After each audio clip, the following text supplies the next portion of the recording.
it! I'm not ashamed of it! Let the whole neighborhood wake up! I don't care! How do you know my child has depression? Isn't he just a moody teenager? She was 17 years old. She died by suicide that spring. In fact, 60% with depression and 80% with anxiety do not get any treatment. Did you feel shame or stigma or embarrassment? That's why my favorite movie is Patch Adams, and my other favorite movie is Mrs. Doubtfire. People want you to be a certain way, and sometimes you can't help but be depressed, or, just the nature of being. Because I am so much crazier than you. Keep your voice down. Suicide rate in colleges is astronomical. Tell how I suffered, and I used to sleep in my car, and how I just take medicine just to go to sleep. But what did I do to get well? Tell me what you hear and what you see from this. Because sometimes I feel that way, that trying hard, I'm very lonely. I suffered over 40 years with a mental illness.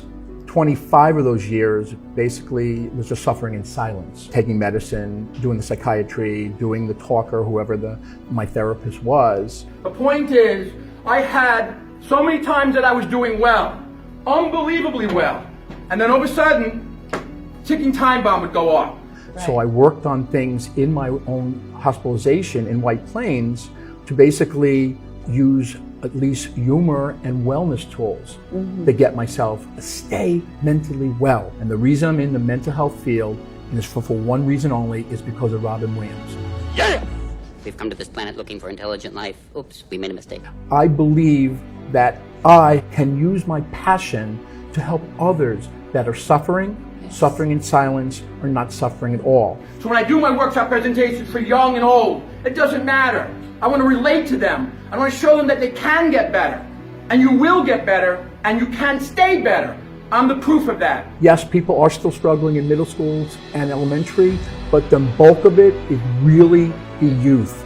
The youth, basically, the high schools and colleges are suffering so much and suffering in silence. At 14, Alex was diagnosed with major depression and anxiety. Child and adolescent mental health disorders are the most common illnesses that children will experience under the age of 18. Suicide rate in colleges is astronomical. I mean, a college student kills himself every day. And says the brain doesn't fully mature until age 26, so college students are put in a difficult situation. Did you feel shame or stigma or embarrassment? Yeah, definitely.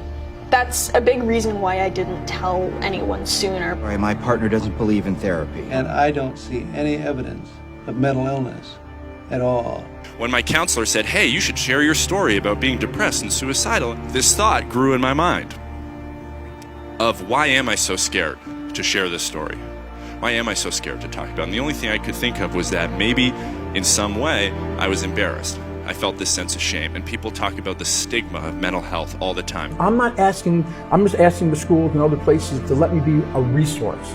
I'm not going to be the ever-all for everybody. Right. But at least have me tell my story. I want to get rid of this terrible stigma, discrimination, oppression, whatever you want to call it, of mental illness. Okay, for the first time, MIT is requiring incoming freshmen to complete an online program teaching them about the warning signs of depression, suicide, and other psychiatric issues before they take a single class. It takes a lot of guts to talk about this publicly. We're very proud, and she's led the way as she's gotten help. She's been outspoken. She's trying to help other people. So we're just along for the ride with her. What do you want your parents to know about you? I am so much stronger after coming out of this, and if I didn't have the parents I have, I really don't think I could be sitting here today talking to you. I would do anything for them because I know that they do the same for me. But I would say hold on to hope. Believe in them, and genuinely do that as much as you possibly can. They say it's about weakness. It's not weakness. Strength when you go and try to get help. That's strength. It's weakness if you're not going to do anything about your recovery. I'm proud to say that I'm living proof that someone can live, love, and thrive with bipolar disorder if they get connected with professional resources and accept support as soon as possible. And then they say, I love when people say it's all in your head. Is this all real? Or is it just happening inside my head? Of course it's happening inside your head, Harry. Why should that mean that it's not real?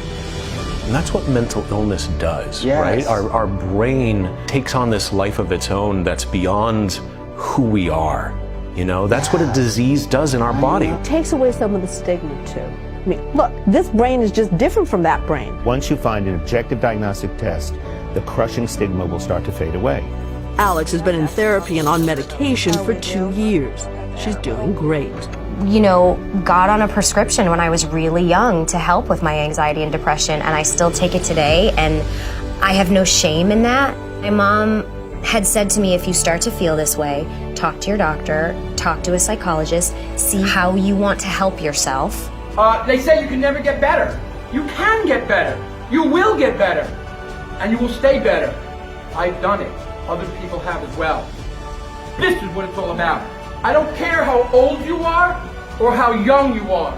I don't care if you have a disability or not, a mental illness or not, chronic illness or not. It doesn't matter who you look like, what you are. We need a quality of life.